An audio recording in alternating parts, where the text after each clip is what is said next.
Puji nama Tuhan, jumpa lagi bersama saya di channel Mateus Teva, channel yang berisi tentang kesaksian-kesaksian para mukadin dan juga kesaksian-kesaksian orang-orang yang mengalami akan mujizat Tuhan. Ya sahabat Tuhan, kali ini kami akan menayangkan sebuah kesaksian dari seorang muslimah yang kini memutuskan untuk menjadi pengikut Kristus dan dibaptis. Puji Tuhan, setelah ia dibaptis, ia juga diurapi oleh Tuhan sehingga ia berbahasa roh. Nah sahabat Tuhan, penasaran dengan kronologinya? Mari kita sama-sama tonton kesaksian berikut ini. Shalom dan selamat malam saudara-saudaraku yang terkasih di dalam nama Tuhan Yesus Kristus. Terima kasih sudah meluangkan waktunya untuk menyaksikan kesaksian saya dan juga pada channel We For God.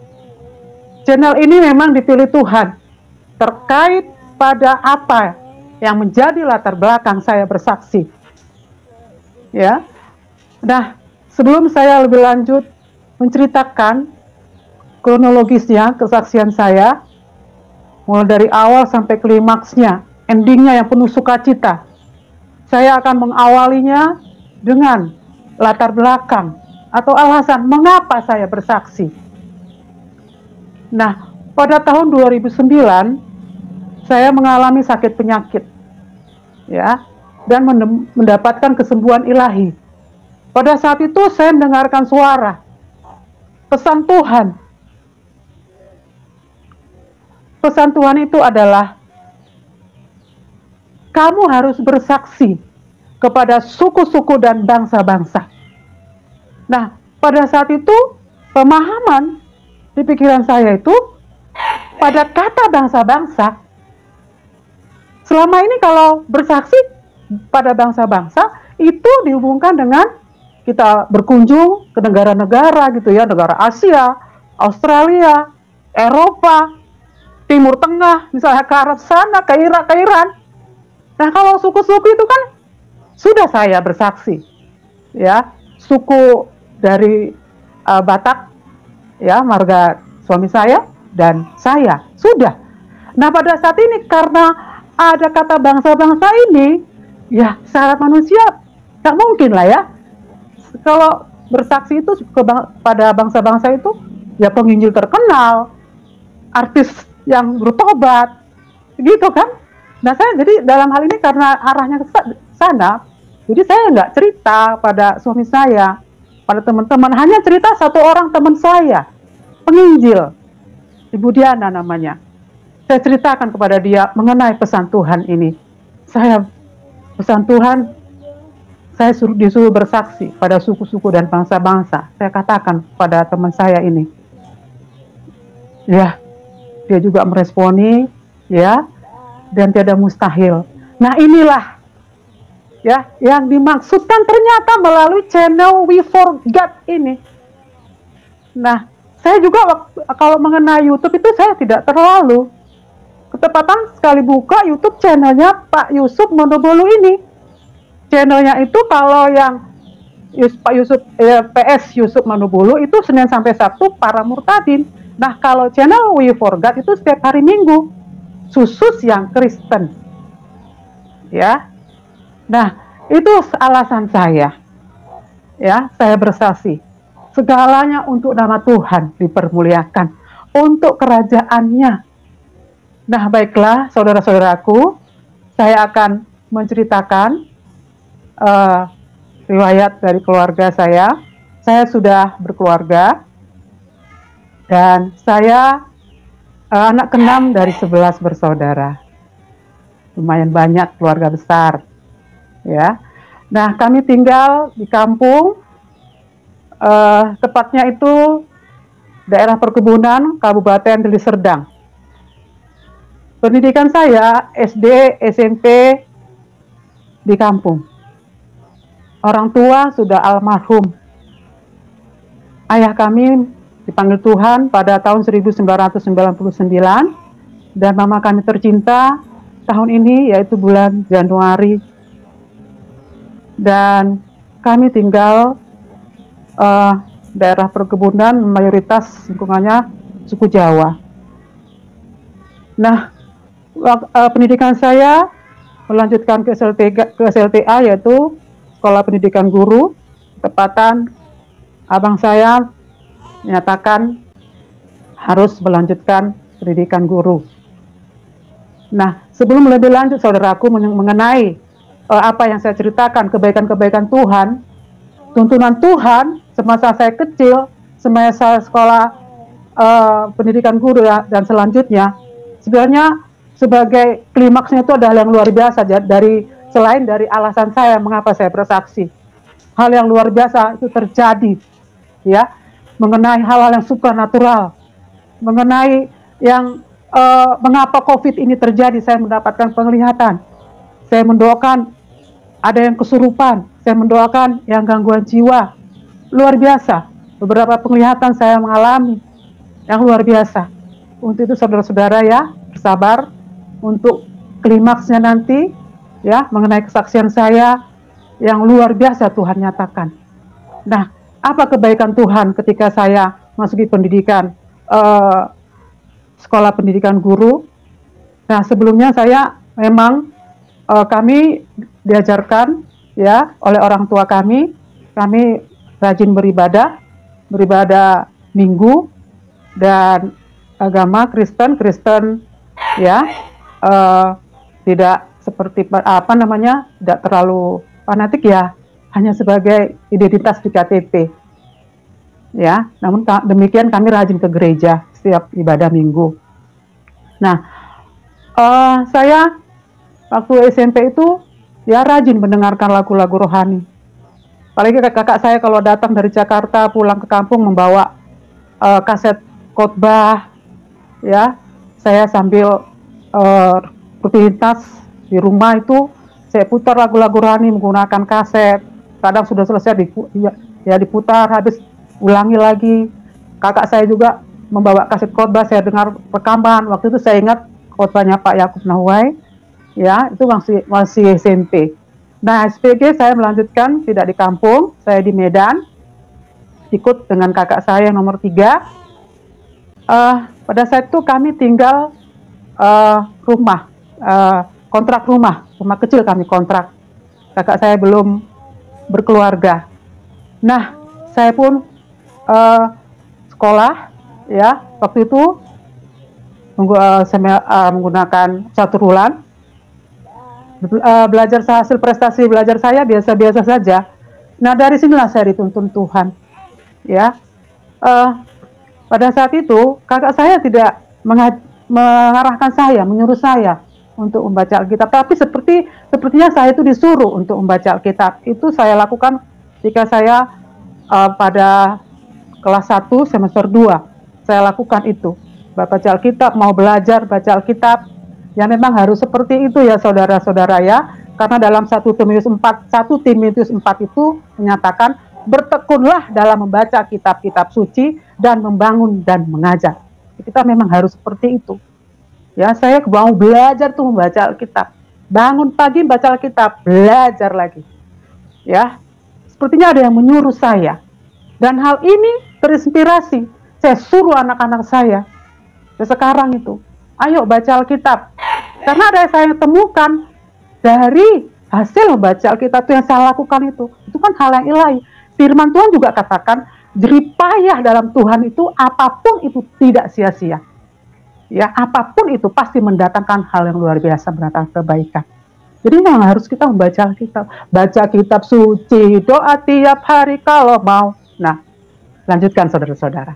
Nah, singkat cerita, saya lihat hasil raport saya, hasil nilai-nilai saya itu signifikan, ya. Tiba bagi raport itu saya mendapatkan, ya, karena saya tahu pasti nilai-nilai saya luar biasa, karena kalau ujian itu saya lihat nilainya, kalau ulangan saya lihat nilainya lumayan, ya, luar biasa. Sebelumnya saya biasa-biasa saja. Ya, mungkin saudara-saudaraku yang menyaksikan ini sekampung dengan saya sudah tahu bagaimana ya pendidikan saya. Maklum orang tua kalau dulu itu ya, apalagi anaknya banyak, pokoknya anaknya bisa makan, bisa sekolah, sudah. Ya. Nah, saya terima raport, saya lihat Ya, puji Tuhan, ya, nilai-nilainya luar biasa dan puji Tuhan saya mendapatkan ranking 2. Nah, disinilah apapun itu yang berkaitan dengan ya Tuhan, hal yang ilahi, yang mendatangkan hal yang baru, ada hal yang luar biasa yang kita terima. Nah, kemudian singkat cerita, saya tamat dari sekolah pendidikan guru, saya melanjutkan pendidikan yaitu Fakultas Ilmu Pendidikan di Kota Pematang Siantar. Tamat dari situ, saya pun mencoba untuk melamar sebagai tenaga honor, ya, di Kota Tebing Tinggi, tidak diterima. Kemudian saya pun pulang ke kampung, saya mencoba untuk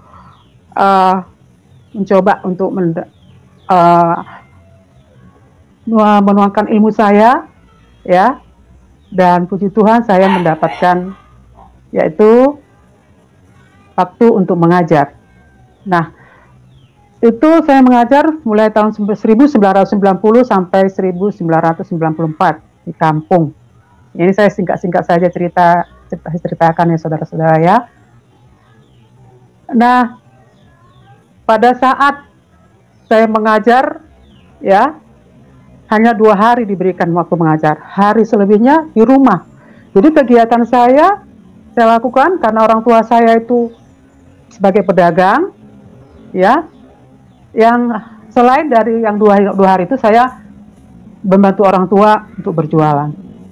Nah, kalau tidak ada orang yang membeli, saya meluangkan waktu, ya, saya luangkan waktu menuliskan bahasa-bahasa kasih, ya, saya menuliskan, pokoknya di buku harian itu ya, saya awali dengan hal-hal yang berkaitan dengan kata-kata ilahi. Dan saya sambil belajar lagu-lagu rohani, mendengarkan lagu-lagu rohani, ya. Waktu itu menggunakan pianika, sampai saya bisa waktu itu solmisasi lagu bahasa daerah saya. Saya berusaha menguasai solmisasinya dan saya kuasai. Nah, pada saat itu, ya, karena saya dan orang tua saya mengharapkan supaya bisa ya mengajar dengan status pegawai negeri, ya, saya mencoba. Waktu itu ada penerimaan dan saya coba. Pertama saya coba gagal, kedua juga gagal, tidak diterima. Dan pada suatu malam, ya, saya ingat itu kurang lebih jam setengah 12, saya membaca Alkitab. Waktu itu dari Mazmur, pujilah aku dalam segala hal, haleluya. Itu saya ingat betul, ya. Nah, setelah itu saya tidur. Besoknya itu, ya, seperti ada yang menyatakan dari hati gitu, dalam hati, kamu harus ke Kalimantan. Beberapa kali itu besoknya, kamu harus ke Kalimantan. Nah, waktu itu kita nggak tahu ya, apakah itu suara dari apakah itu suara Tuhan, apakah itu kepekaan, apakah itu hikmat, nggak tahu, nggak pernah dengar, apa itu Roh Kudus, nggak tahu, ya, tidak tahu, ya. Nah, karena beberapa kali, ya saya turuti, saya ngomong kepada orang tua saya, kalau saya harus ke Kalimantan, ya, dan singkat cerita, orang tua saya pun, ya, dari ekspresinya sih tidak mengizinkan, ya, jauh Kalimantan, Sumatera, dilalui Pulau Sumatera, Pulau Jawa, ya kan. Nah, dari ekspresinya seperti tidak mengizinkan. Nah, karena saya terus menyatakan itu, ya, diizinkan oleh orang tua saya. Dan malam harinya di sini ada yang muncul lagi suara itu. Malam harinya, biasa itu ya perantau mempersiapkan segala apa yang mau dibawa. Saya siapkan ijazah dan jasa dan sebagainya, KTP dan sebagainya. Yang satu itu ya, waktu itu ada, kalau tes CPNS itu kan ada kartu ujiannya. Biasanya kalau orang tidak lulus itu ya dibuang atau kemana atau apa. Kalau saya simpan. Nah, pada saat malam itu bawa enggak ini ya. Pada saat itu digerakkan lagi, kamu bawa. Nah, saya turuti lagi, saudara. saya turuti, saya bawa. Nah, saya bawa lah ini kartu ujian saya yang tak lulus dua kali tes tadi itu. Kemudian singkat cerita, besoknya saya ke Jakarta, ke Medan, sorry. Sebelum saya berangkat itu, ya, sebelum saya mau berangkat itu, saya pamitan pada orang tua saya, ya, orang tua saya pamitan, saya peluk ibu saya cium kakinya, saya minta maaf, saya minta ampun, karena memang merantau Kalimantan jauh, saudara-saudara. Saya minta maaf, minta ampun, saya nangis. Kemudian saya bilang pada bapak saya sepertinya dia itu merasa gimana gitu. Nah, singkat cerita, pada saat itu saya berangkat ke Medan, rumah kakak saya nomor 3. Besok nginap di rumahnya 1 malam, dan berangkatlah saya ke Kalimantan. Pada hari itu saya tiba di Kalimantan. Saya ingat betul, saudara-saudara, tanggal 27 Juli saya tiba di Kalimantan. Kalimantan, 1 minggu di Kalimantan. Kakak saya nomor 2 ada di sana. Saya ikut dia. Dia juga kaget lihat saya datang, karena sebelumnya saya hubungi dulu belum ada HP, ya, pakai surat, belum dibalas. Padahal kami sudah hubungi kalau saya mau ke Kalimantan, tapi belum dia balas. Dia juga terkejut lihat saya datang. Nah, singkat cerita, itu tanggal 27 Juli tiba, ya. Tanggal 5 Agustus itu ada penerimaan CPNS. Nah, saya lihat syarat-syaratnya. Apa coba, saudara-saudara? Selain ijazah yang diminta berkasnya itu adalah, yaitu tadi, bagi peserta yang pernah ikut tes CPNS, lampirkan kartu tes. Nah, kalau kita nggak nuruti kata hati bagaimana? Apalagi kalau nggak saya bawa itu, nggak tahu bagaimana ceritanya, mungkin lain ceritanya. Nah, itulah, ya, luar biasa. Saya yakin itu Tuhan itu menuntun saya tahap demi tahap. Saya yakin itu Tuhan yang menyatakan, mendatangkan kebaikan itu dari Tuhan. Kalau kita sejahtera, sukacita itu dari Tuhan. Dan singkat cerita, tes waktu itu di STM, sekarang namanya SMK. Saya tes, puji Tuhan, pengumuman diterima, ya. Tepuk tangan buat Tuhan Yesus. Lulus. Nah, saya kabari kakak saya, orang tua saya, saudara-saudara saya, senang mereka. Nah, kemudian hari-hari di rumah kakak saya, ya, ada pengumuman tes lulus. Seiring menunggu SK penempatan, ya, kakak saya mengajak ibadah KKR. Suatu gereja mengadakan KKR, saya diajak dan kami pun pergi bersama dengan seorang hamba Tuhan waktu itu, satu marga sama saya. Nah, kami pun pergi, saya lihat ibadahnya beda gitu, saudara-saudara. Ada tepuk tangan, sorak-sorai. Saya kan nggak biasa, gereja lama tidak ada tepuk tangannya. Nah, saya ikut ibadah, saya nggak mau tepuk tangan. Mau tepuk tangan sepertinya ada yang melihat, malu gitu, ya. Saya duduk aja gitu. Nah, duduk aja. Tapi lama-lama ya, ikut juga gitu. Nah, pada saat itu hamba Tuhan dari depan menyatakan, siapa yang mau didoakan silahkan ke depan. Saya nggak mau. Karena asing rasanya, karena baru pertama gitu, ya. Tapi pada saat itu, saya itu didorong untuk maju. Saya pun maju, saya didoakan, tumpang tangan. Saya didoakan, ada saya rasakan lembut begitu, lembut yang saya rasakan, lembut, dan saya rasakan, saya rebah, dan saya rasakan tuh luar biasa. Saya tuh yang sebelumnya nggak saya rasakan sukacita sekali, damai. Saya itu menangis, damai itu, sukacita itu luar biasa, nggak pernah ini saya rasakan. Nah ini yang dikatakan, ya cinta yang mula-mula, rasa kasih yang mula-mula itu. Yang kata lainnya itu manifestasi.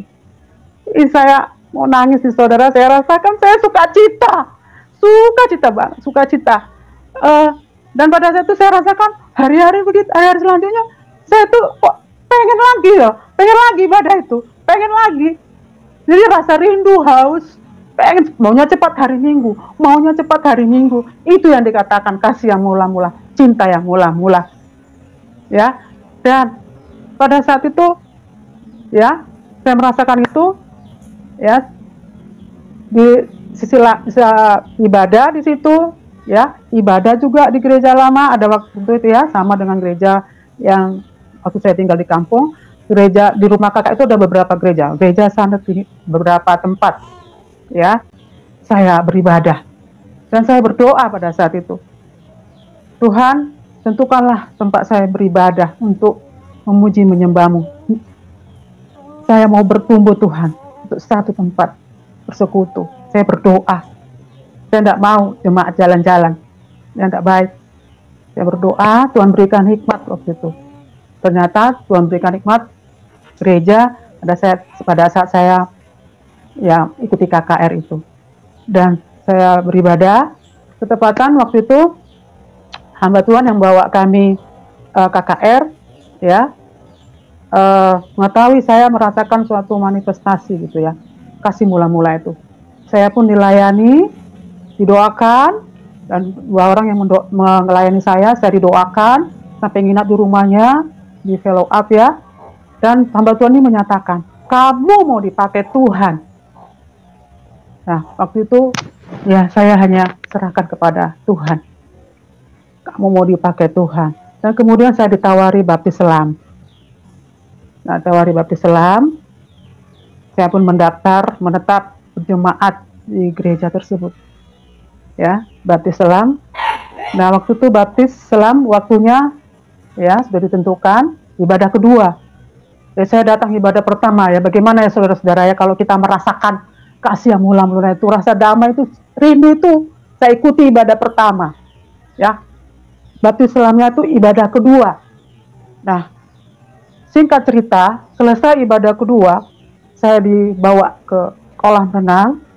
Ya, waktu itu ketepatan ibadahnya sebuah hotel.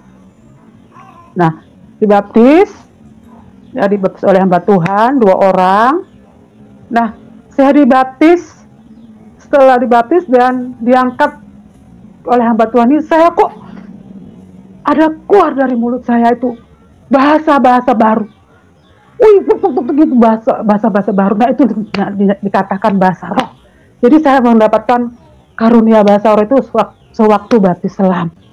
Saya semakin wow gitu ya, semakin semangat. Ya rasanya kok beda lagi gitu, mesti menyala-nyala gitu ya, ada api roh. Nah itu sudah saudara-saudara, seiring dengan jalan waktu, ya, bulan Desember pada tahun 1994 saya menerima SK, ya, menerima SK penempatan. Nah saya lihat di SMP bla sekian, puji Tuhan saya ditempatkan di pinggiran kota. Ya, saya ditempatkan di pinggiran kota. Ya, saya lalui, saya mengajar, dan pada saat itu karena jauh dari kota, jauh dari rumah kakak saya kos. Satu kos saya itu orang Jawa, ya, berasal dari Jawa, tapi dia memang bernomisili di kota tersebut. Nah, ketika saya kos dengan dia, kalau pagi itu sebelum dia bangun, ya sholat subuh saya bangun duluan saudara.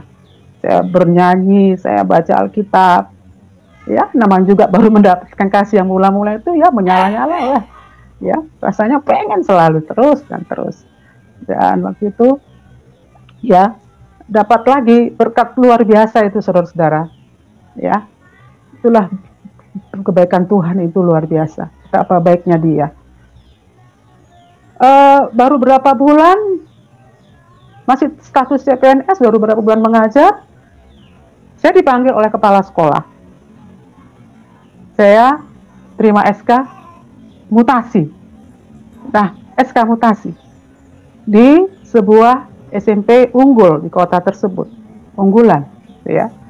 Nah, sebelumnya saya dengar dari teman saya, kalau teman saya ini, satu kos ini, dia pengen pindah, ya, ke sekolah itu, yang tempat saya, ya, tugas baru ini. Karena dia memang berdomisili di kota itu, ya.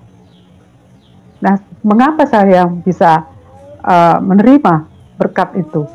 Sementara dia berharap, ya itulah kita anak-anak Tuhan, pasti ada nilai plusnya, ya, luar biasa Tuhan. Padahal dia menghubungi dinas pendidikan supaya dia bisa, ya, pindah gitu ya ke sekolah yang unggul itu. Saya yang dapat berkat. Nah, itu berkat waktu saya, ya, pertama sebagai tenaga pendidik, ya, CPNS. Selangnya waktu,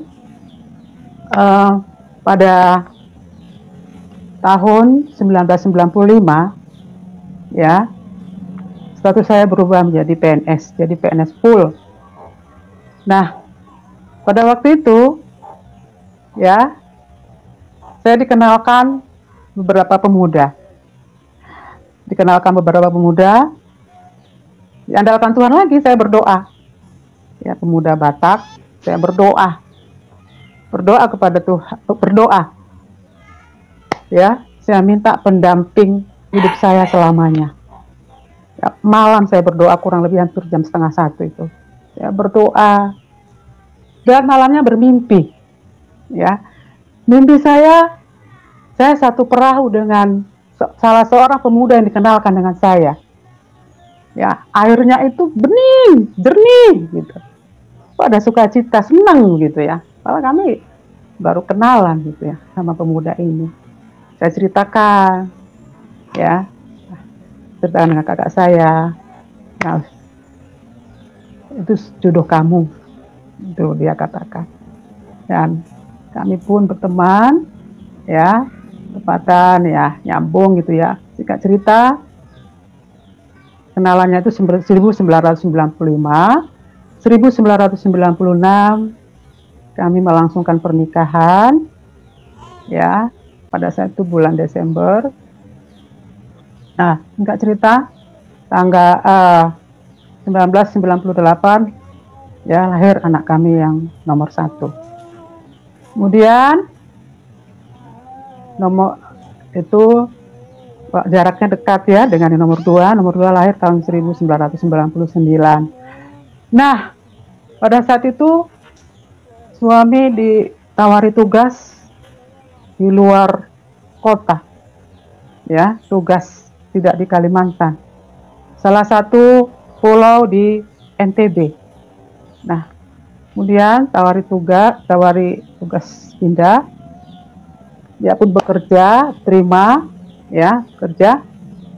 Kami pun pindah dari Kalimantan ke kota yang kami tinggal sekarang. Kota ini dikenal sebagai salah satu kota 1000 masjid, salah satu objek wisata di banyak objek wisata, dikenal sebagai objek wisata ya kota ini ya, pulau ini. Nah, 2001 kami pindah, kemudian pada saat itu saya juga ngurus pindah, SK saya, puji Tuhan, lancar. Dan kami pindah, itu ngontrak rumah. Dan kami juga mendaftarkan berjemaat, ya, berjemaat di gereja yang sama dari Kalimantan. Dan saya mengikuti, ya, program-program yang gereja kami, itu luar biasa. Ya, ada Bible study, ya, kemudian ibadah wanita, ya, kemudian ada ibadah pria dan sebagainya. Saya mengikuti Bible study. Nah, saya ikuti waktu itu. Nah, pada tahun 2002 saya eh, ditawari untuk menjadi calon gembala KM. Saya belum siap, saudara-saudara, karena memang ada satu hal yang menghalangi, karena belum menunjukkan keteladanan sepertinya ya, kalau dihubungkan dengan keluarga saya. Ya, dan saya belum siap juga. Saya tolak. Karena memang ada hidup lama suami saya. Ya, hidup lamanya itu, ya, saya sudah izin pada dia. Hidup lamanya itu suka menjudi, saudara-saudara, berjudi. Ya. Nah, singkat cerita, 2003 anak kami lahir yang ketiga, ya. Dan situ saya punya pergumulan. Waktu itu adik saya juga, ya, adik saya menikah dengan seorang pria Minang, ya, jadi jadi masuk Muslim, ya. Saya pergumulan, saudara. Saya pergumulan pada adik saya ini. Di sisi lain pergumulan untuk suami saya. Pokoknya selama di kota ini, ya, pergumulan saya itu beruntung banyak gitu, ya. Nah, pada tahun 2008 diberikan lagi, ya, dititipkan anak lagi kepada kami, yaitu anak yang nomor 4. Usia kehamilan ke-8, saya mengalami satu sakit penyakit. Ya. Jadi pada saat inilah proses itu saya menderita satu. Ya. Sisi lain hidup lama suami saya ini, kemudian pergumulan untuk adik saya. Ya, saya harus selamatkan adik saya ini karena saya pernah mengatakan, saya pernah itu mendengar firman Tuhan. Ya, saya pegang itu. Ya, satu orang diselamatkan dalam rumah itu. Seisi rumah diselamatkan. Saya pegang itu firman Tuhan. Saya terus bergumul untuk adik saya ini. Dia harus diselamatkan. Nah, waktu itu saya sakit. Ya, sakit ini saya itu nggak bisa tidur, saudara-saudara. Aneh. Itu puncaknya itu mulai dari akhir tahun 2008. Nah, anak kami lahir bulan 8 yang keempat, ya. Jadi akhir 2008 sampai pada Mei 2009. Saya mengalami sakit penyakit, kalau dihubungkan mah, ya, nggak tahu juga. Ya mungkin juga ya, nggak bisa tidur ini. Pertama itu saya memang mual, itu usia kandungan ke-8 itu saya mual. Ya, napas itu sesak. Nah, waktu itu tidurnya ini yang nggak bisa tidur, sudah berobat 5 dokter, bahkan ke psikiater. Cara alternatif herbal sudah saya lakukan, tapi nggak bisa juga. Ya, tidurnya itu bisa tidur, karena dibantu obat tidur, yaitu obat penenang itu juga diberikan oleh dokter. Saya konsumsi itu obat itu kurang lebih, ya, ada kurang lebih 6 bulan itu. Ya, kalau obat penenang itu kan terbatas kan, 3-4 bulan, 3-4 jam sudah bangun. Jadi tidak normal gitu, ya. Merasakan, ya, pada saat itu juga fisik saya itu, ya, berat badannya berkurang. Waktu berat badan saya turun 11 kilo, karena kurang lebih hampir 1 tahun saya tidurnya itu tidak bisa normal tidurnya. Bisa pun tidur dibantu obat penenang. Ya, puncaknya karena sering sakit-sakit, ya, sakit-sakit, ya, nggak sembuh-sembuh sakitnya, tidurnya juga kok harus dibantu obat, ya. Saya disuruh pulang ke Sumatera, ya, siapa tahu kalau pulang itu bisa sembuh. Nah, waktu itu awal bulan Juni, ya, awal bulan Juni, kami pun merencanakan pulang. Ya, saya juga berpikir bagaimana pulang, karena tidak bisa tidur itu, tidurnya bisa hanya dibantu obat, itu tidak, fisik itu lemah. bicara sebentar saja kepada lawan bicara itu ya hanya 2-3 menit itu tahan, karena wajah itu ya pucat gitu ya wajah saya, saudara ya, saudara-saudara ya. Kalau misalnya apa namanya, membuat susu anak saya juga gemetar gitu. Pokoknya namanya orang kurang tidur ya, nggak bisa maksimal gitu mengeluarkan aktivitas. Saya itu lemah waktu itu, saudara-saudara. Mau pulang itu pesimis rasanya, mau pulang kampung. Nah pada saat itu ya jadilah kami beli tiket, dan sebelum pulang ke Sumatera itu saya drop ya seminggu. Kami pulang itu tiket kami itu ya hari Sabtu, tanggalnya saya lupa. Nah satu minggu sebelum pulang itu hari Sabtu, saya itu masuk rumah sakit ya, rumah sakit Katolik hari Sabtu itu. Karena itu tadi tidurnya 2 hari, kadang nggak bisa tidur 2 hari, malam nggak bisa tidur, siang nggak bisa tidur. Nah di situ saya drop, saya lemas, duduk pun ya tidak kuat. Saya masuk rumah sakit ya, rawat inap waktu itu hari Sabtu. Nah malamnya tuh pengen saya bisa tidur, saya minta dosis yang tinggi, tambah dosisnya, saya minum obat sebelum tidur itu ya, nggak bisa juga tidur, saudara-saudaraku, tidak bisa tidur. Heran ya, padahal sudah diberikan obat itu, bukan obat penenang lagi, obat tidur, nggak bisa tidur, heran. Nah pada itu suami saya ada di tempat ya, dia yang menjaga saya. Dia ngomong begini, sudahlah, di hati saya ini hamba Tuhan ya. Waktu itu di gereja kami ada pendoa syafaat namanya Ibu Maria ya.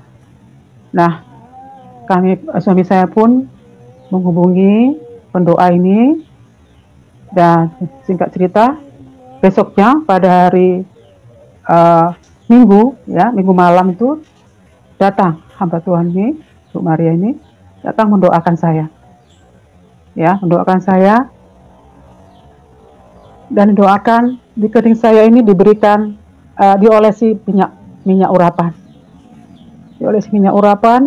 Sepertinya ada sesuatu yang saya rasakan di situ, ada sesuatu yang lepas ya, dan saya merasakan sukacita. Kemudian saya didoakan oleh hamba Tuhan yang baik hati ini ya. Saya didoakan, kemudian selesai doakan dia katakan, sudah, pasti nanti bisa tidur. Nah hamba Tuhan ini pulang ya, saya akan berusaha untuk tidur, gak bisa tidur juga ya, diberi obat gak bisa tidur juga. Tapi nah inilah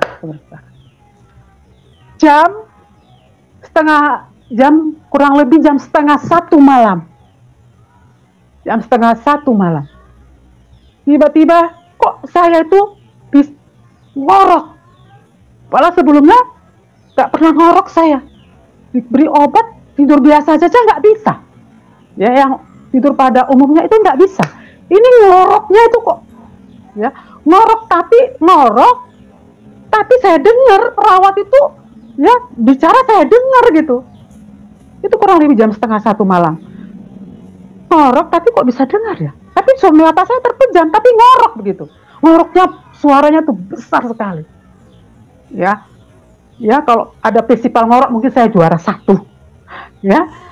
Nah ngoroknya luar biasa. Pada saat saya ya dalam keadaan mengorok, mata saya terpejam, tapi saya mendengar suara-suara lain. Saya itu ya mendapatkan suatu penglihatan yang saya lihat itu ya, Tuhan Yesus naik kuda. Warnanya tidak ada warnanya seperti warna yang kita lihat, putih lembut sekali. Warnanya itu putihnya itu tidak seperti putih yang lembut. Aduh, bagaimana saya itu. Dan perasaan saya waktu itu tidak seperti di rumah sakit.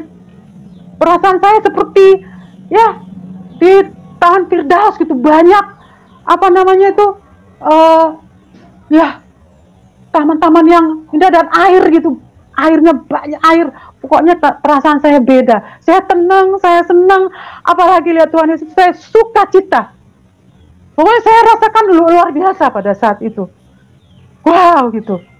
Tapi kok ada ngorok ya? Nah itu hanya sebentar saudara-saudara, sebentar dan jam setengah 3 atau jam 3 saya kembali bangun. Nah, saya tadi lihat Tuhan Yesus. Dan perasaan saya itu beda, fisik saya itu beda, seperti ada kekuatan, saya kuat gitu. Ya nggak merasa letih, ya lemas gitu, seperti sebelumnya. Dan jam 4 itu saudara, saya minta obat tidur lagi, karena mau tidur nggak bisa.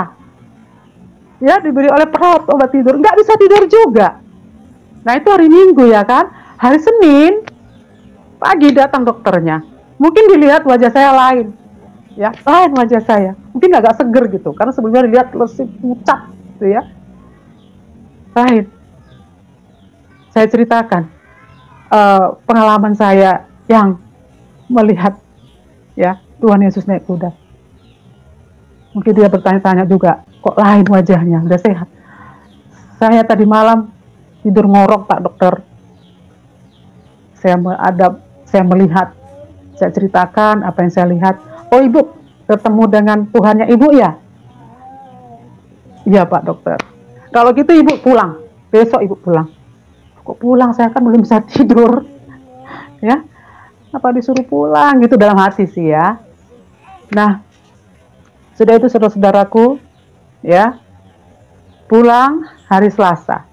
Pulanglah hari Selasa, ya saya dalam keadaan masih lemas gitu ya saudara-saudaraku ya, belum maksimal, belum pulih kesehatan saya. Dan sorenya saudara-saudaraku, sore ya pada hari Selasa itu, Selasa sore, saya ke kamar ya baca Alkitab. Saya tetap mengandalkan Tuhan sekalipun sakit ya, saya tetap mendengarkan lagu-lagu rohani ya, saya baca Alkitab ya, baca Alkitab. Waktu saya baca Alkitab, saya dengar suara audible. Saya mau menangis kalau ceritain. Saya mendengar suara audible. Aku mengasihi engkau, anakku. Aku mengasihi engkau, anakku. Tiba-tiba pada saat itu saya merasa ngantuk. Ngorok itu datang lagi. Saya baring gitu. Ya, ngorok itu datang lagi. Nah, ketika itu, tidak tahu kenapa posisi saya itu bersujud, kok saya bersujud, mata saya terpejam, ini kok tergerak-gerak ya, jubah apa ini ya, kain apa ini, saya melihat jubah, dari situ sukacita, Tuhan Yesus, Engkau Tuhan Yesus sembuhkan hamba-Mu. Dan pada saat itu saya bersujud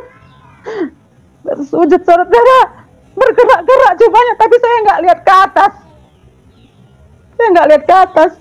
Tuhan Yesus, ampuni hamba-Mu, sembuhkan hamba-Mu Tuhan. Dan pada saat itu seperti ada yang keluar dari mulut saya, tidak jauh dari saya itu saya ambil kain. Ya, ada yang keluar dari mulut saya, penyakit saya sembuh dalam nama Tuhan Yesus Kristus. Begitu saya katakan, sembuh. Saya beriman. Terus anak saya nomor 1 datang ke kamar, buka pintu. Kenapa Mama nangis? Ada Tuhan Yesus di sini, Bang. Ada Tuhan Yesus di sini. Ada Tuhan Yesus. Kemudian saudara, sudah. Nah, besok malamnya saya bisa puji Tuhan, saudara, saya bisa tidur. Dan ngorok itu datang lagi. Saya tidur. Ya, nyenyak saya tidur.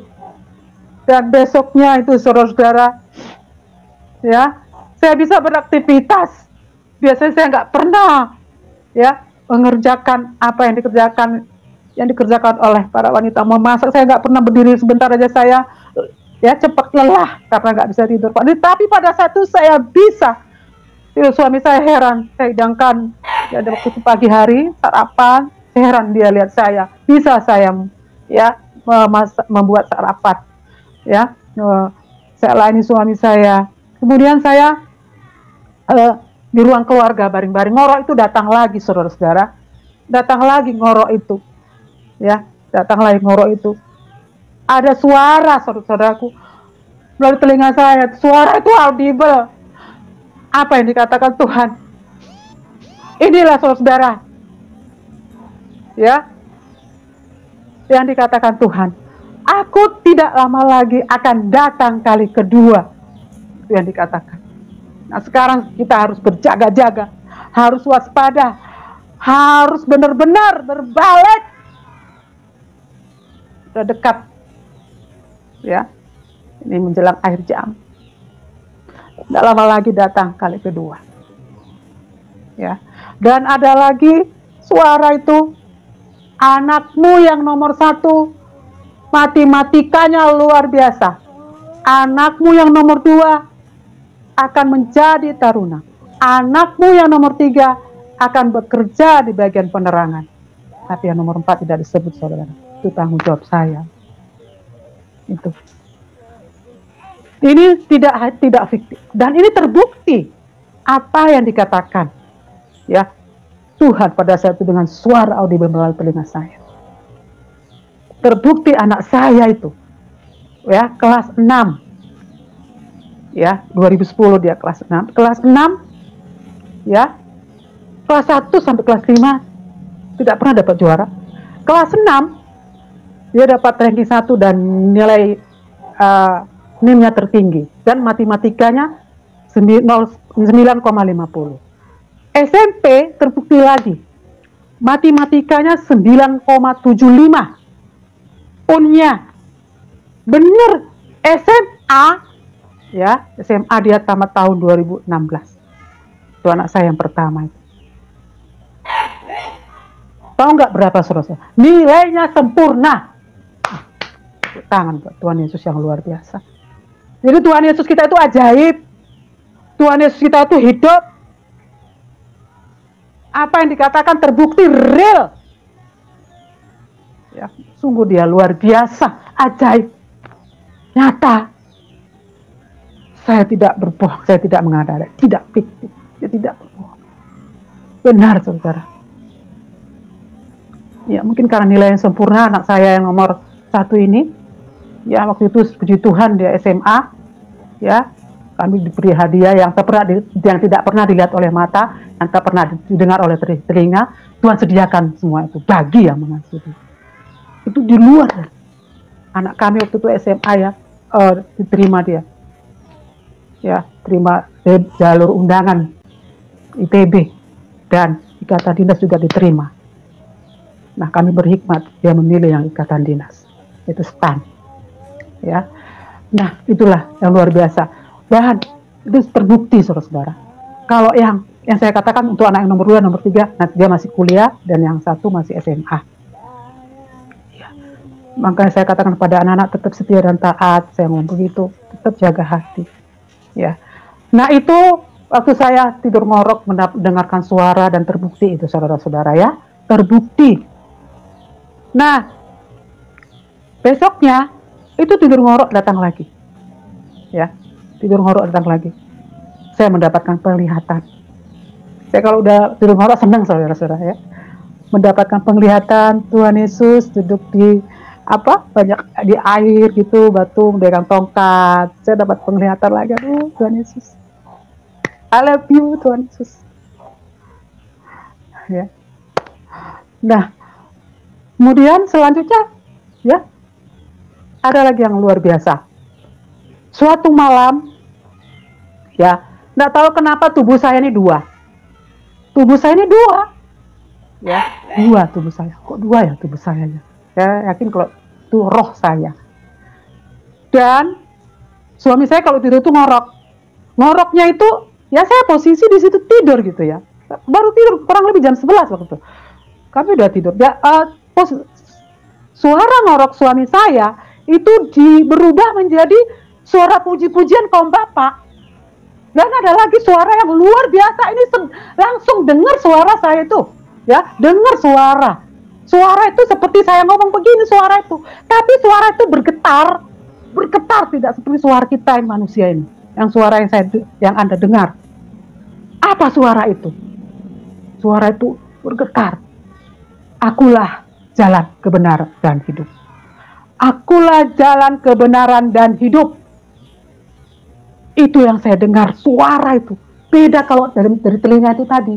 Anakmu itu beda itu telinga. Beda kalau ya, waktu saya mau ke Kalimantan itu, ya, bawa.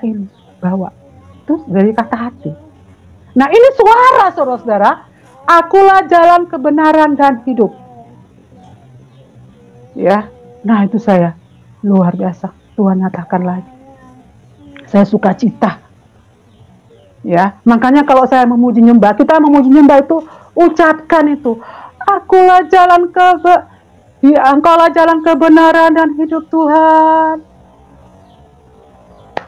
Yesus Tuhan Yesus luar biasa. Saya ucapkan, Engkaulah jalan kebenaran dan hidup Tuhan. Nah itu hal-hal yang luar biasa yang Tuhan nyatakan.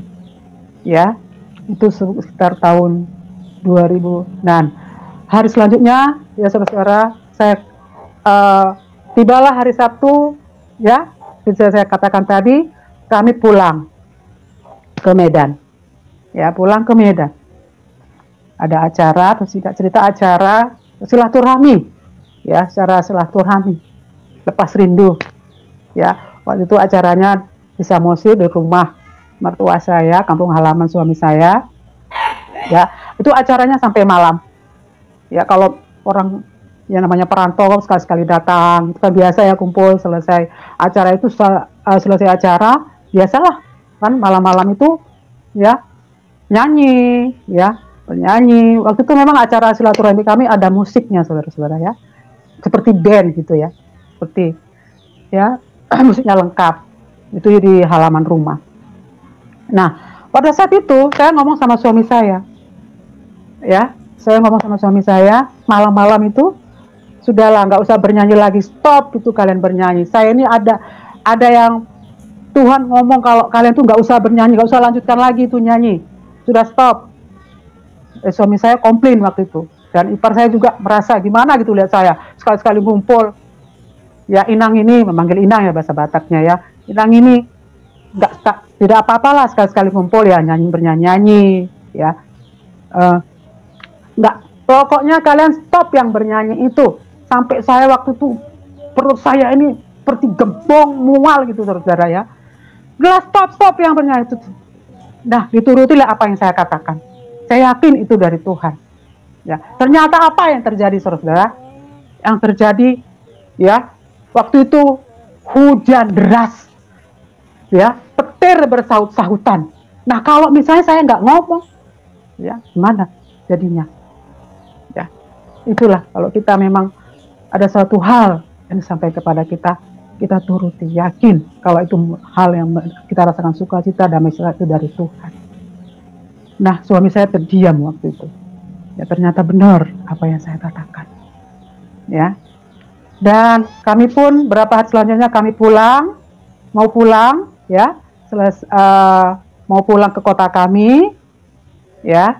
Nah pada saat itu istri dari ipar saya menyatakan, tolong doakan, ada sepupunya dia, ya, sepupunya dia sakit gangguan jiwa, ya, gangguan jiwa. Nah pada saat itu kami mau pulang gitu, ya, tiketnya itu sore hari, ya, mau pulang. Sebelum saya doakan itu, malamnya saya berdoa. Saya baca firman, tetap mengandalkan Tuhan, ya, berdoa.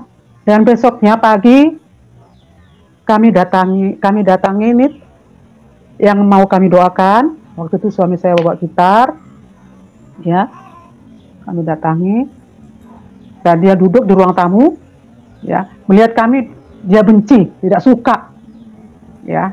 Kami tetap datang, dan waktu itu kami nyanyikan lagu pujian. Dia meninggalkan kami, ya, seorang gadis.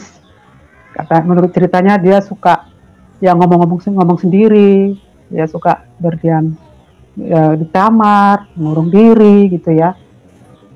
Nah, kemudian dia lari masuk ke kamarnya. Saya jumpai dia. Ya, saya datangi dia.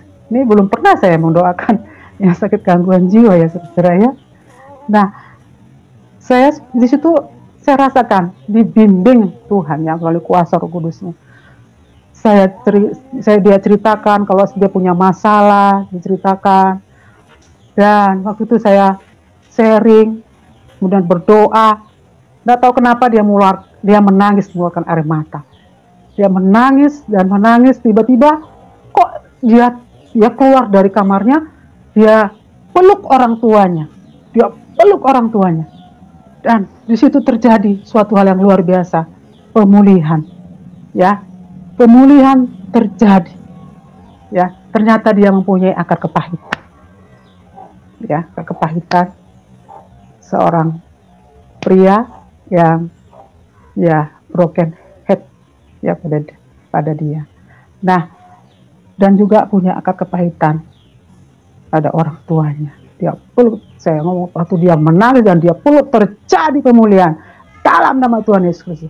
Ada damai sejahtera, ada sukacita dalam nama Tuhan Yesus Kristus. Itu saja, saya kan nggak berpengalaman ya mendoakannya, bagaimana mendoakan yang gangguan jiwa. Dan puji Tuhan, saudara-saudaraku, ya kembali dia seperti ya normal kembali, tidak lagi suka mengurung diri, tidak lagi suka berbicara sendiri. Sorenya kami pun pulang, ya kami pun jika cerita kami pulang dari Medan, tiba di kota kami, dan hari-hari selanjutnya ya pada tahun 2009 ya pada tahun 2015 ya, tahun 2015 akhir tahun bulan November, suami saya mengalami sakit penyakit. Gejalanya pada awalnya selalu pegal gitu, dia rasakan pegal. Dan divonis dokter dia mengalami sakit kanker paru-paru, ya, kanker paru-paru, dan mau tidak mau harus di kemo. Singkat saya ceritakan ya. Pada saat itu dirujuk ke Bali, ya, dan mau di scan. Hasil scan katakan ada tumor. Suami saya pun merasa sedih, ya, merasa sedih. Saya selalu berikan semangat pada dia. Dan untuk mengetahui bagaimana hasil selanjutnya, apakah itu ganas atau jinak, itu harus di PET scan. Itu dirujuk lagi ke Jakarta. Nah, dirujuk ke Jakarta. Nah, saya dampingi ke Jakarta, ya. Tapi saya waktu mendampingi itu kok nggak seperti mendampingi orang sakit. Ada rasa sukacita yang ada pada diri saya, ya. Nah, itu tuh dokter katakan ya harus di kemo, ya, karena kanker ganas, tumor ganas, ya. Nah, di kemo selama 6 kali, 3 minggu sekali semuanya. Sebelum kemo itu, saudara-saudara, ya, kami pernah saya katakan pada suami saya, nggak tahu kenapa saya ngomong spontan itu, ya, saya ngomong sama dia spontan, jangan takut, ini untuk jalan-jalanku. Nah, itu yang saya katakan pada suami saya, jangan takut, ini untuk jalan-jalanku. Saya yakin, ya, itu adalah dari Tuhan. Atau kenapa saya kok menunjuk itu? Pernah juga saya pulang kampung itu menunjuk itu pada saudara saya, kamu jangan egois, kamu jangan pelit, ya, kamu pokoknya. Pernah juga saya menunjuk tempat itu banyak dosa. Pernah juga saya menunjuk seperti itu. Ngomong itu nggak tahu juga, ya, kok bisa seperti itu. Nah, kemudian saudaraku, puncaknya kita tahu ya kalau pasca kemo itu ya mengalami suatu ya gangguan tidur, ya sulit ya makan, ya makan nggak selera, mual. Ya, saya selalu berikan semangat pada suami saya. Ya, puncaknya pada bulan Februari, disitulah ya mengalami suatu puncaknya sakit suami saya, ya sudah pernah mengalami kritis, ya oksigennya itu drop, oksigen paru-parunya mengalami kritis.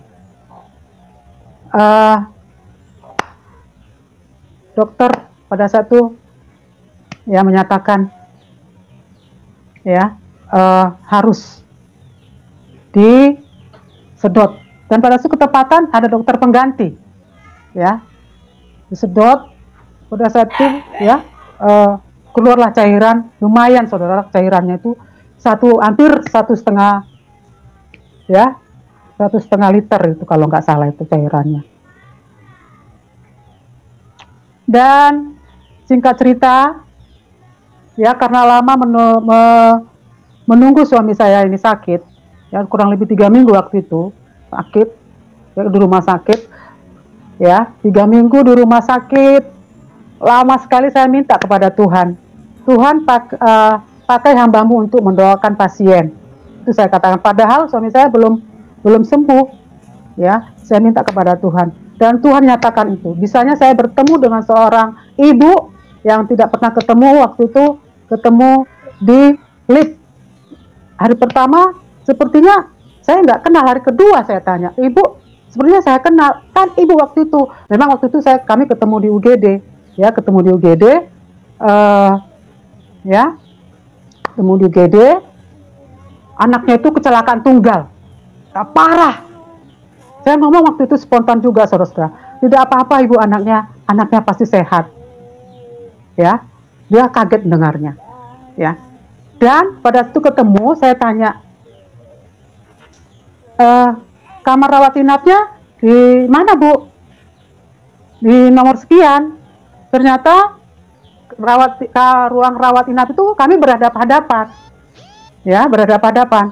Jadi pada waktu itu saya dimintai doa, ya saya berdoa, anak-anak saya doakan sepertinya situ saya merasakan, ya kami memuji, menaikkan lagu pujian, kemudian saya berdoa, kami merasakan hadirat Tuhan.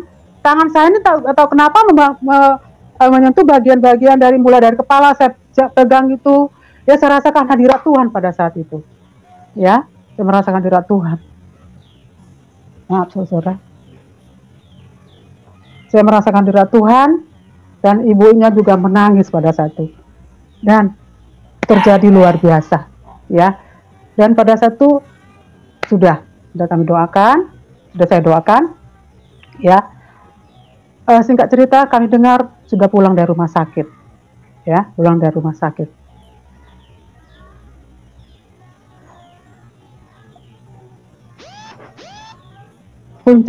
Puncak cerita dari sakit penyakit suami saya, ya udah kemo selama 6 kali. Selesai kemo itu bulan 5, ya bulan 5 tahun 2016, ya 2016 di PET scan untuk mengetahui bagaimana hasil dari penyakitnya itu, apakah masih ada ya tumor ganasnya itu, kansernya itu. Dan puji Tuhan kami pun melihat hasil PET scan itu, ya hasilnya luar biasa, ya puji Tuhan, suami saya bebas dari kanker tumor ganas, kanker paru-paru, ya. Dan dokter katakan sudah tidak ada lagi tumor ganasnya, sudah sembuh, ya. Pada saat itu, ya pada tahun yang sama, di sekolah saya terjadi suatu, tempat saya mengajar itu terjadi suatu kejadian, ya siswa kami kesurupan, ya kesurupan massal. Itu terjadi beberapa hari. Pada hari Senin, saya singkatnya cerita ya, pada hari Senin upacara bendera hari Senin itu nggak tahu kenapa banyak yang kesurupan, ya banyak yang kesurupan. Dan ada satu anak ya kelas 9 beberapa kali dia mengalami kesurupan, ya beberapa kali mengalami kesurupan. Sudah didoakan oleh beberapa guru, masih juga dia kesurupan. Jadi pada saat itu dekat dengan saya, ya dekat dengan saya doakan tidak mengalami suatu perubahan, ya tidak sadar-sadar. Dan saya doakan saya menggunakan bahasa roh, tapi tidak suaranya itu ya tidak keras ya, suaranya pelan. Saya berbahasa roh ya, dan puji Tuhan bisa saudara-saudara siswa kami ini ya tidak mengalami kesurupan lagi. Malah dia mengatakan ya, karena waktu itu banyak yang kesurupan, dia ucapkan itu. Ya ucapkan, sudah, tidak usah lagi ucapkan doa-doa itu. Nah saya juga kaget, ini beranggapan saya mengajari gitu ya. Pada saat itu ada teman saya yang dari Muslim ya, teman saya. Dia juga kaget mendengar kata-kata yang diucapkan oleh siswa kami ini. Dan juga pernah juga mendoakan kesurupan siswa 2 orang, ya hari yang berbeda. Pada siang hari waktu itu, sebelumnya saya merasakan sukacita. Ya merasakan sukacita, ada apa ya? Ternyata di luar ruangan guru itu ada 2 siswa yang kesurupan. Tidak ada yang mendoakan. Saya pun doakan dia. Saya katakan, Isa Al-Masih, junjungan ilahi tertinggi, kau bebas dari kuasa gelap, dari kuasa setan, dalam nama Tuhan Yesus Kristus. Saya katakan begitu. Puji Tuhan. Dan ada satu lagi, ada teman saya menyatakan, ini Bu Delima, doakan lagi. Nah saya doakan. Ya puji Tuhan. Jadi ya ada beberapa siswa yang saya doakan mengalami kesurupan. Dan itu hal-hal yang luar biasa. Ya. Pada tahun 2018 ya, itu terjadi di kota kami terjadi suatu hal yang di luar dugaan. Waktu itu kami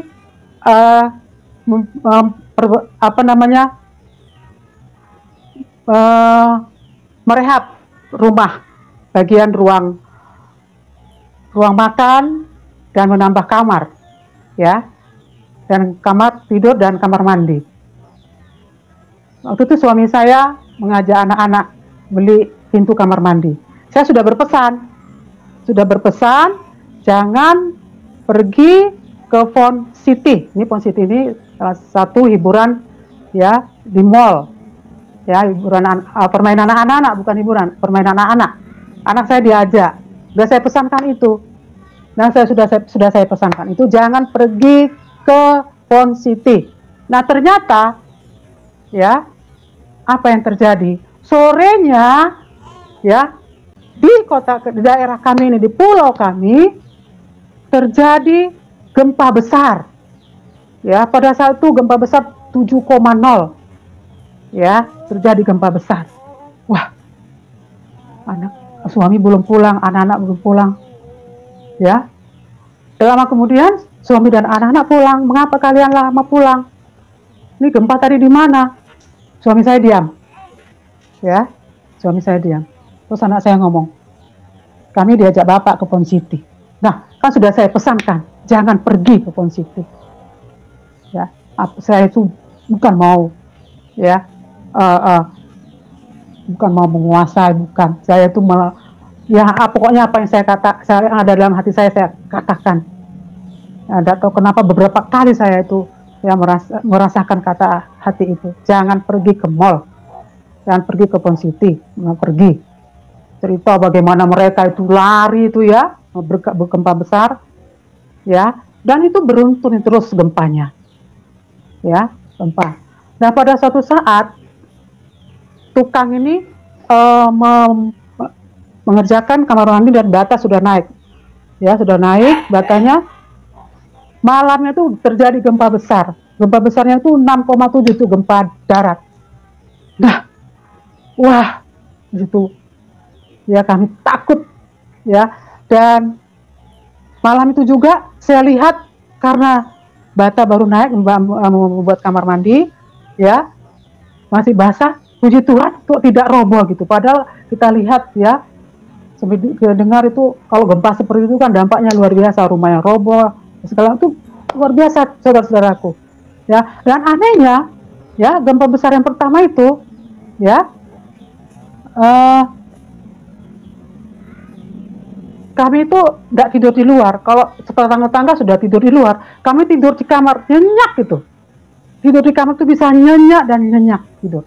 Dan besoknya ya tetangga pada heran, kok bisa tidur di dalam, tidak di rumah, kalau kami tidur di luar, mereka katakan. Nah, untuk hari selanjutnya ada lagi gempa, susulan itu gempa, ya. Anehnya saudara-saudara, saya itu kok nggak bisa tidur ya di luar, sudah pakai tenda, nggak bisa tidur di luar, di ruang makan, di ruang keluarga nggak bisa tidur, tapi kalau di kamar saya tenang gitu ya, nyenyak. Nah itu tenang saya tidur. Maka kalau saya ceritakan mereka itu heran gitu, ya.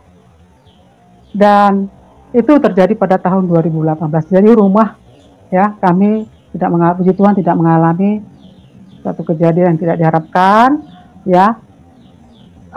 Aman. Padahal bata baru naik gitu, gempa begitu besar, tidak ada yang pecah, tidak ada yang roboh apalagi.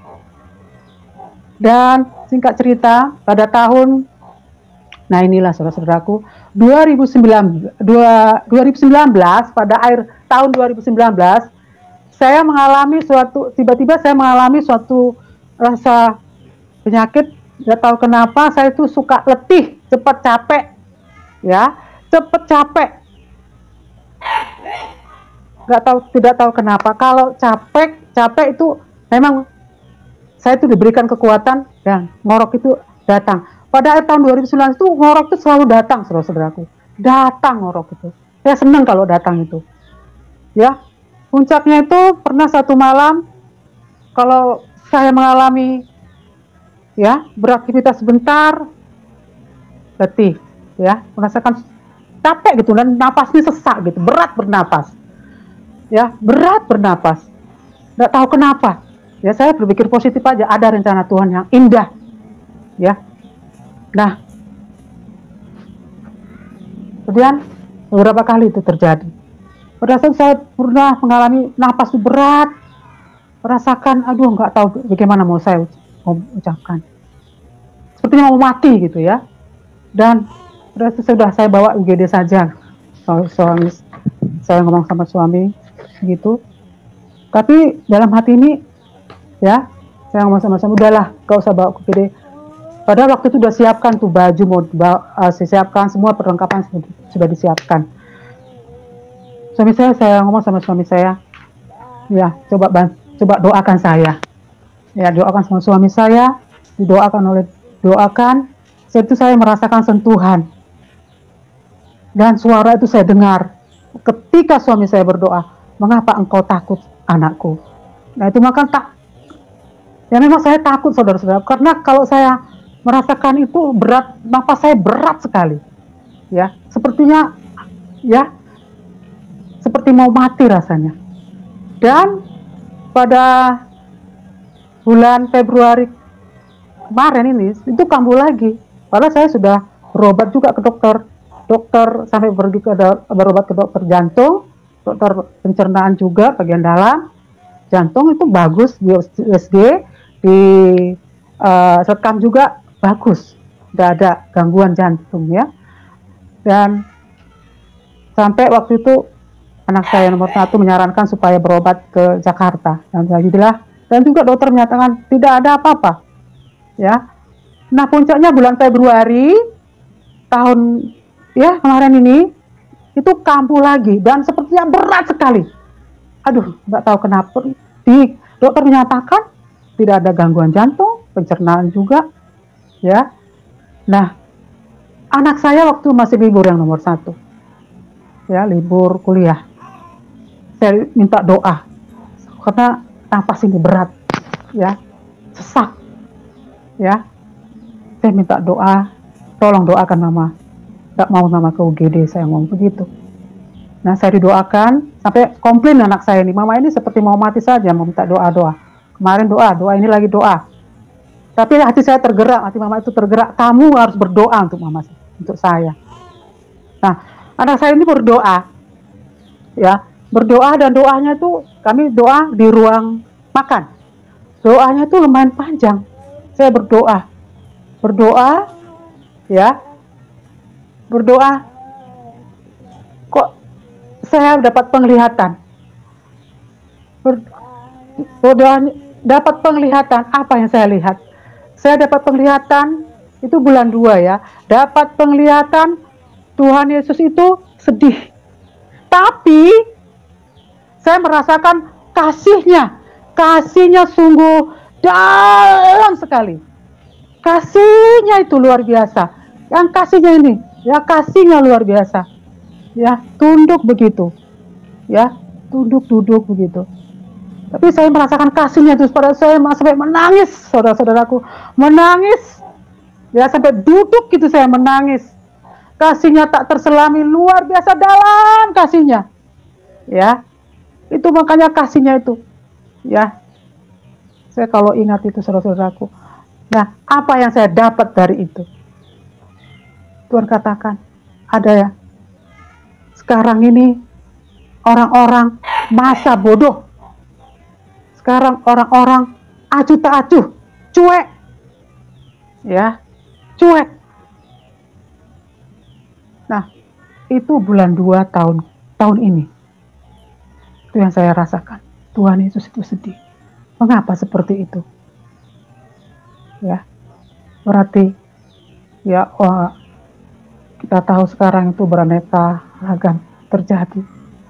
Ya, dosa lada. Kita lihat berita, ya, berarti, dan mengenai ini saya ceritakan kepada teman saya, ya, teman saya penginjil itu, ya, tepatan sama kami mengajar, dia guru agama. Saya ceritakan, ternyata dia dapat pernyataan seperti itu juga, mereka mengadakan doa. Ya, memang kami doa juga dapat pernyataan seperti itu. Dan saya komunikasi juga beberapa hari yang lalu pada hamba Tuhan yang mendoakan saya waktu saya sakit di rumah sakit.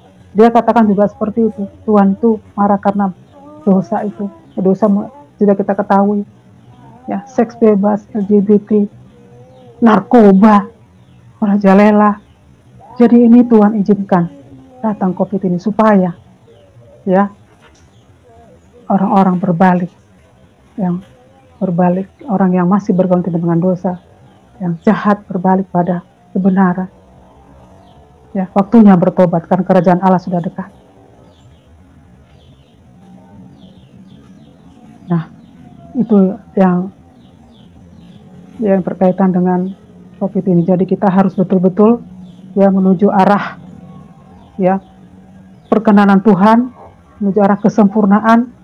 Kita harus betul-betul menjadi hambanya yang benar-benar, ya, menyenangkan Dia, harus mempertahankan kebenaran. Dalam COVID ini kita harus tahan uji, kita harus kita harus tekun, kita harus sabar, kita harus ikhlas, ya, kita harus benar-benar, ya, menyatakan, memprioritaskan diri sebagai hamba yang benar-benar, ya, hamba yang takut akan Tuhan, hamba yang betul-betul hidup sesuai dengan kehendak-Nya. Jadi waktunya sudah dekat. Apalagi pernyataan-pernyataan yang sudah saya terima, ya, melalui suara audible itu. Nah, demikian pastor kesaksian saya. Sebelumnya saya ucapkan terima kasih, Tuhan Yesus memberkati. Kepenuhan hidup dalam Kristus, kamu telah menerima Kristus Yesus Tuhan kita. Karena itu hendaklah hidupmu tetap di dalam Dia. Hendaklah kamu berakar di dalam Dia dan dibangun di atas Dia. Hendaklah kamu bertambah teguh dalam iman. yang telah diajarkan kepadamu, dan hendaklah hatimu melimpah dengan syukur. Hati-hatilah supaya jangan ada yang menawan kamu dengan filsafatnya, yang kosong dan palsu menurut ajaran turun-temurun dan roh-roh dunia, tetapi tidak menurut Kristus, sebab dalam Dialah berdiam secara jasmania seluruh kepunahan kealahan. Dan kamu telah dipenuhi di dalam Dia. Dialah kepala semua pemerintahan dan penguasa. Dalam Dia kamu telah disunat, bukan dengan sunat yang dilakukan oleh manusia, tetapi dengan sunat Kristus yang terdiri dari penangganan akan tubuh dan yang berdosa. Karena dengan Dia kamu dikuburkan dalam baptisan, dan di dalam Dia kamu turut dibangkitkan juga oleh kepercayaanmu kepada kerja kuasa Allah yang telah membangkitkan Dia dari orang mati.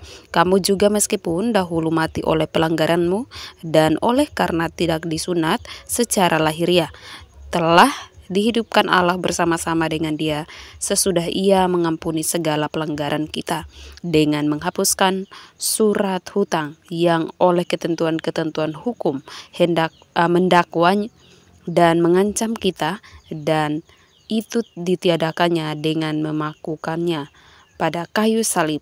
Ia telah melucuti perintah pemerintah dan penguasa-penguasa dan menjadikan mereka tontonan umum dalam kemenangannya atas mereka. Ya sahabat Tuhan, demikianlah kesaksian dan juga firman Tuhan yang kita dengarkan. Tuhan Yesus memberkati kita semua. Salam, sampai jumpa di kesaksian-kesaksian atau video-video kami berikutnya. Haleluya.